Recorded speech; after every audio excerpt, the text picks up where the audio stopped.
The European War ended on May 8, 1945. People throughout America are cheering and celebrating the defeat of the Nazi threat. However, there is no end in sight in the Pacific. As the gruesome conflict enters its eighth unrelenting week, Enterprise steams back to Okinawa. It is May 14th at 5:30 a.m. The day is just getting started for the Big E's tireless warriors. We would return between 5:30 and roughly 6 o'clock. After crawling into our bunks, we would go to sleep. The Kamikaze then appears. Zero starts to follow the Big E at 6:56. The Japanese fighter dives in from dead astern. Enterprise continues to turn, using her weapons. To everyone's surprise, the Zero then rolls to the left, flips over, and gracefully plunges straight into the ship's top elevator. The ship is shaken from bow to stern by the biggest explosion in its legendary history. The 500-pound bomb on the Zero explodes 5 decks below with such force that the entire flight elevator shoots straight into the air.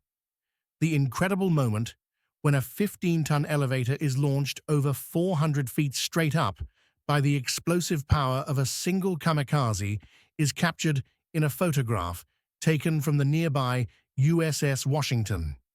Enterprise has been struck as never before, like a knife to the heart. The hull is blasted with holes and the ship lists. Her planes have been damaged by fire.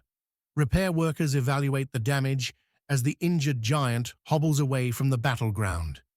The news is not good. Planes cannot be launched or landed due to a buckled deck and a missing flight elevator. Despite being an aircraft carrier, she is incapable of launching aircraft. The Big E has withstood numerous air, sea, and underwater attacks in almost 4 years of conflict. To remove Enterprise from the war, a single pilot with suicidal intent and exceptional flying abilities was all that was needed.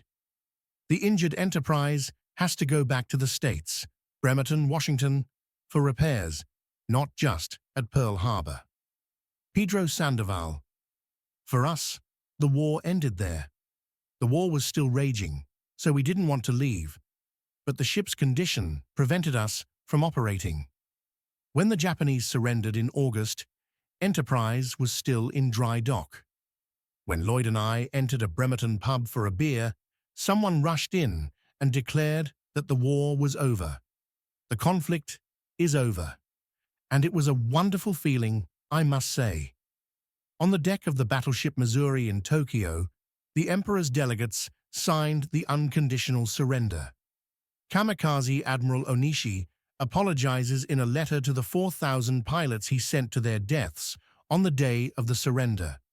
After that, he ritually ends his life.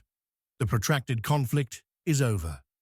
Like the rest of America, the men of Enterprise exhale in relief. From her actions during the initial attack on Pearl Harbor to the final Pacific battle at Okinawa, the USS Enterprise's story is the story of World War II. However, Enterprise's valiant deeds were only a reflection of the brave men and women who sailed her, the final generation of people who risked everything to literally save our country. Arthur Kropp. I didn't think it was glamorous. I only saw a great deal of damage and negative things.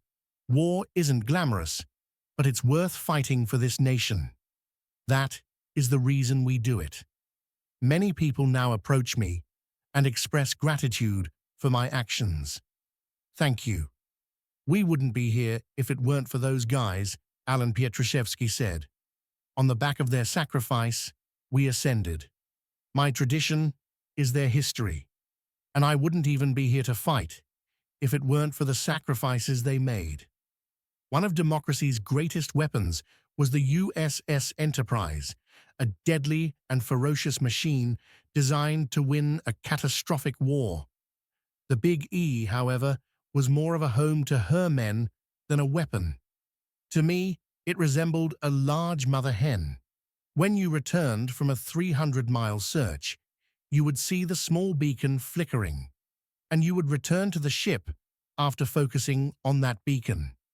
Only our house was looking after us, you know.